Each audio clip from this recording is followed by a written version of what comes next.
Our partner and head of tax, KPMG West Africa, Wale Ajayi. He's here with us in the studio, laughing all about this. But please, you help us clear the air on this. First, do we need to be petrified about this new tax law? First, good morning, and I'm happy to be here. Yeah. I think let me just start first to address the reactions that we've seen with respect to our last publication on the Nigerian tax law. I think what we've seen is that in some quarters, right, they've presented the content of that newsletter in a manner that was different from what was intended or implied. Now, when it comes to doing tax reform on the scale in which we've done in Nigeria, right, there will always be some issues that need to be addressed. And those issues are normally corrected post-enactment, right? But it's very important to draw attention to those issues. And that is what we've done in that newsletter, you know, in a way that people can understand what the tax law is all about, because there's been a lot of misinformation out there. So we need to provide clarity. The number two, it's very important for us to have an efficient and effective tax administration in Nigeria. And then number three, because it's written in words, and when you have words that are involved, there will always be misinterpretation. And you need to be able to reduce the level of dispute that may arise as a result of, you know, misinterpretation of the laws. And of course, the fourth thing that is extremely very important, you know, to promote confidence in the tax law by timely clarifying the issues in the tax law. Now, when you started, you spoke about people being petrified. Now, one good thing I must say is that I'm happy that a lot of people are talking about the tax laws. It shows that the Presidential Committee has done a great job creating awareness about the tax law. So it's very good, right? And when you look at the fact that most of the provisions in the tax law have always been in the law, but people were not paying attention, you know, to them. But the fact that every man on the street is talking about it is a great thing. And then we can then address the misunderstanding and the miscommunication, you know, that has arisen, you know, from that. Now, and the danger is the miscommunication and misrepresentation, right, which is what we need to do. And this is what we're here to clarify, right? Anytime, you know, people send me messages, email, am I supposed to pay tax on my transfer? Am I supposed to pay tax on these? Am I supposed to pay tax on these? So it shows that people are paying attention to it. And so what we try to do in KPMG, you know, because our purpose, right, is to inspire confidence and empower change. All right? And what we're trying to do in Nigeria is truly transformational. It's going to change the landscape of tax admin in Nigeria, and that is why we're providing the platform for people to understand what the tax law is all about and what the provision is not. Is there. So there is no need to be petrified. There are those who wonder, for instance, that there is a difference between errors and disagreements. Are there portions in which you disagree with in the laws, as opposed to the gaps, you know, that have been observed? I think what is most important is to understand that there are issues that we need to address. Such as? And again, it's not, I will speak about the issues, and it's not unique to Nigeria alone. Okay. I mean, we all been, I mean, even in the US, when they talk about Obamacare, they're still talking about making changes to Obamacare. Biden signed the Affordable Act into law. All right, there are issues. People are still saying we need to make changes. So when you do a large-scale, you know, reform, there will always be need, you know, to make changes. And when you look at the tax law, and, you know, there are areas that we need to, you know, to look at, because one of the things we're trying to do in Nigeria today is to be able to attract investment in Nigeria. And now, when you look at the publication we have, we did acknowledge the fact that in some cases, it's only Nigeria. Some of the things we're doing in Nigeria are not novel to Nigeria. Some countries are actually doing it. But the question is, considering our own unique situation, our stage of development in Nigeria, is this something, you know, that we need to do? So when you go through, there are some referencing errors, which is expected, right, but that can be corrected. But there are some provisions that may have impact, you know, on the ability to attract investment into the country. I mean, one big issue, of course, is on the shares. people have been talking about shares, and you saw some of the changes or transactions that took place in December prior to the commencement of the act, right? And and we supported the harmonization of the capital gains tax. That capital gains tax is what you pay on capital transaction. And prior to January, it used to be 10%. When you have ordinary income, you pay companies income tax at 30% plus 3% tertiary education tax then, right? But the problem is, in reality, or in practice, is that there is always controversy as to what constitutes capital, right? And so people try to, structure transaction in such a way that they will pay a lower tax of 10% as capital. And we need to eliminate that. We don't need dispute, right? And so we supported the fact that we need to harmonize that, which is what they've done, right? But we also did say, right, that we also need to reduce our corporate income tax rate, because we're not the only sheriff in town. We need to be competitive.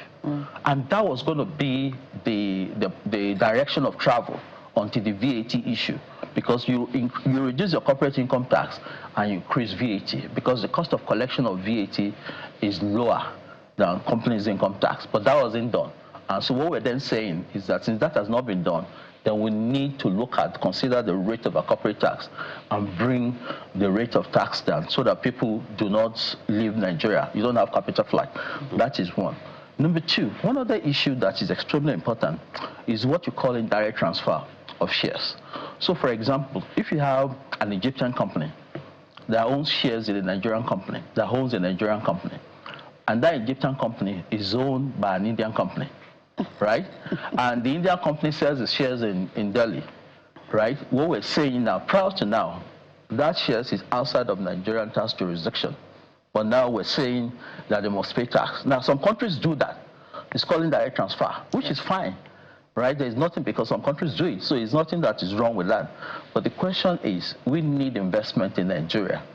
We don't want to have investment flight out of Nigeria.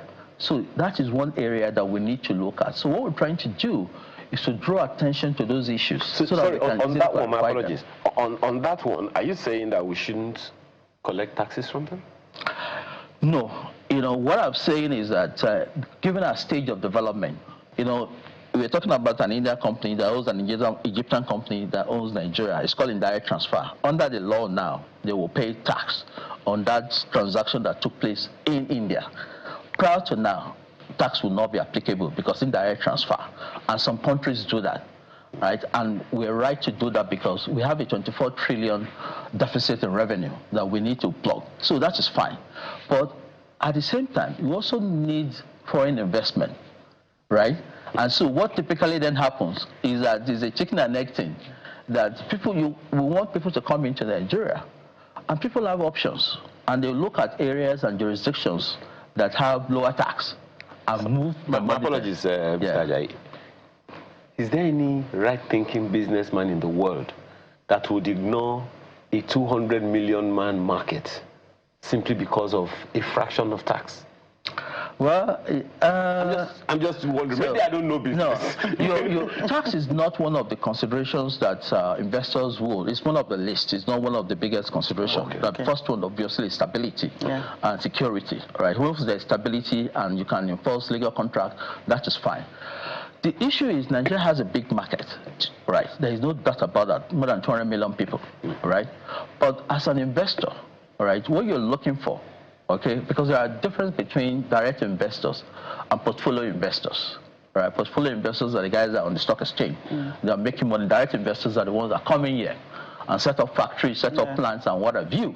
So if you're talking about portfolio investors, why would I want to come to a jurisdiction where the bulk of my returns will be taxed and I can get better returns? One of the things that have driven foreign investment in Nigeria today is because of the interest rate, right, that they can get in Nigeria, right? Of course, our inflation rate is high, but the good thing is that it's coming down. Our interest rate is still at about 27% compared to 14%. That's a massive difference, right? That people will come in to take advantage of that.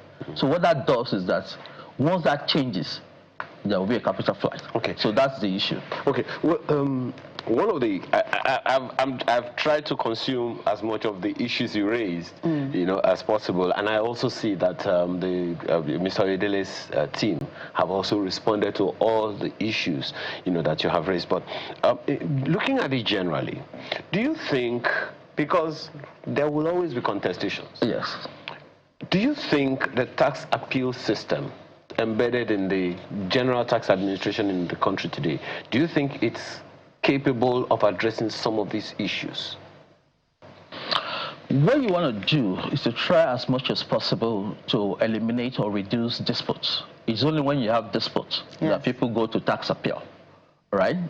Okay?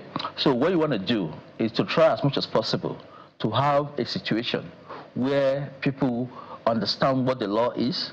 Now, when the law is not so clear, what that means is that it's capable of different interpretation. So you interpret it in a way, the tax authorities will interpret it in another way, then you have dispute, you go to court, it can take years to resolve. Nigeria, can I just finish? Yes.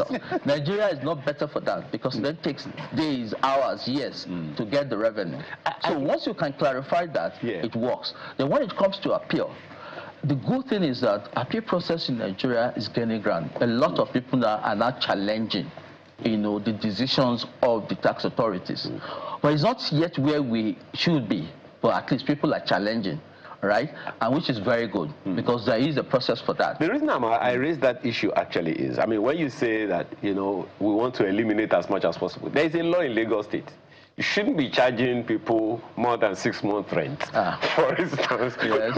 Enforcement, yeah. So we expect that some people will just do what the law says, but we also know that there will be people who will not do what the law says, hence the courts. Yes. So that's why I'm asking whether you think the appeal system I don't know if it ever existed, whether the tax appeal tribunals is significant to address some of those issues and possibly even reinforce some of the complexity that you have mentioned. No, the appeal process is robust. One of the things that have been eliminated, I'm sure you heard the stories about you have to pay some deposit to go to appeal, which is gone. Okay, it's not there. Okay, so you can challenge. But the question with appeal is that why do you want to wait to go to appeal if you can resolve the issue by simplifying the tax codes? The more you simplify the tax code, the more you are able to reduce disputes. Right, that's the issue. But our appeal process is robust. Now, it's not left for taxpayers, right, that feel aggrieved to go to court. But in Nigeria, we're not very good at challenging matters. Yeah. Right, so we just take it as it is and we move on. Right. But it is robust. So we've talked about other countries. When we were talking about poverty levels the other time, we took a look at the Chinese example, South Korea example, Singaporean example. If we take a look at tax too, we have great cases of developed countries, or more developed countries, I like to say, whose tax systems are in place. In fact, the fear of tax is the beginning of tax. The fear of the tax man is the beginning of wisdom. Yeah. So, but how are we targeting this new taxation in Nigeria with these new tax laws? The other time you talked about company tax, income tax, all those things, and I know who that addresses. It's like people high up there. But what about the people in the middle area, and then the other regular Nigerians?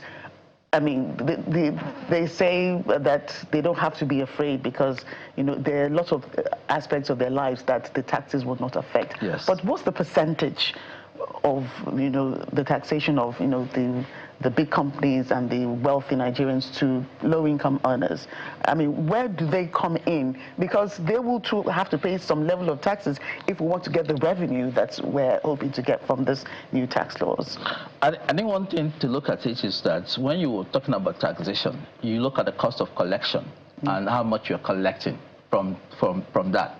So it's not worth your while to chase people when the revenue you're going to collect is so small. Yeah. So because then what you're going to collect is going to be swallowed by the cost, right? That is one of the issues that we're looking at in Nigeria, and they've looked at. And that is why you see a lot of low-income earners being exempt from tax, right? So that, I mean, again, we talk about poverty, so they'll have more disposable income in their hands. And of course, there's been a lot of exemption from VAT, the normal things that the poor people consume. Now, the principle of taxation is always to tax the people that earn the higher income, right? So that government can provide the resources. I think the problem in Nigeria today, and it's always been there, is that people assume that because they provide the healthcare, they provide the power, they provide the water, right, they shouldn't be paying taxes, all right? I mean, but that is not a quid pro quo. It doesn't follow. Tax is obligatory on the part of citizens. Once you earn revenue or profit, you must pay tax, right? It's a different game, a different issue entirely, whether services are provided. It's a chicken and egg thing. What comes first? Government needs money to provide infrastructure. But if you and I don't pay taxes, where would the money come from? So that's the psychology that we need to address, right? And that is the way the tax reform, has been, implemented, to ensure that people that earn low income don't pay taxes or eliminate or reduce taxes, but people that earn higher income can pay taxes. But the problem is with most people that earn very high income, the kind of taxes they pay because they invest in capital markets, right? So they get dividends. They don't do personal income tax and all those stuff. It's so small, right? And those taxes are the tax you pay on those are very low. So when people talk about Elon Musk today and say how much tax is paying, of course he won't pay taxes with so many people because his investment is in capital, right? So that's the issue. Okay. But I think I'm very happy, again, like I said, that everybody is talking about it. One of the things that we're going to be doing is technology. Now, what we're doing today is that people are filing their returns on self-assessment, right? Or, for people that work in companies, it's the employer that takes the taxes. We're getting to a point where you don't even need to file returns. The tax authorities will know how much you earn from third sources. Right. From what, you have your BVN, everything. They can trace what goes into your account, right? And then at the end of when it is time for filing returns, what they will just send to you and say, Wale, your tax is X naira. It is done in South Africa. We will get there. In most countries, what you earn from way of personal income tax has the highest proportion, except in Nigeria, because a lot of Nigerians don't pay taxes. Quick one on this, because we have just about 60 seconds. Do you think we need some kind of, I'm bringing that term again, elite consensus on tax payment? Because as the Yorubas say, the hair is like a mustache. It's not so easy to pluck off.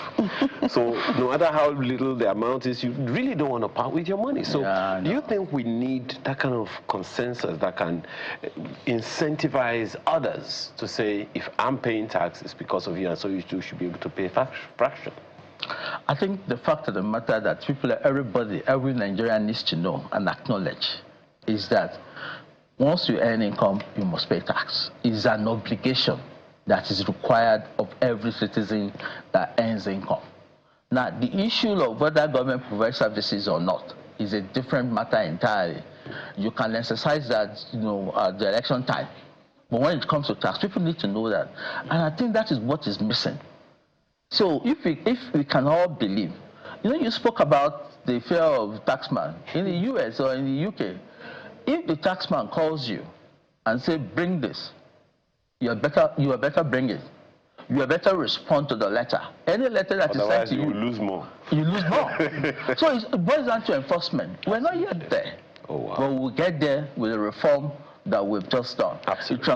It's transformational. But like any reform, it's on a large scale. Yeah. There will be issues that we can correct as we go along.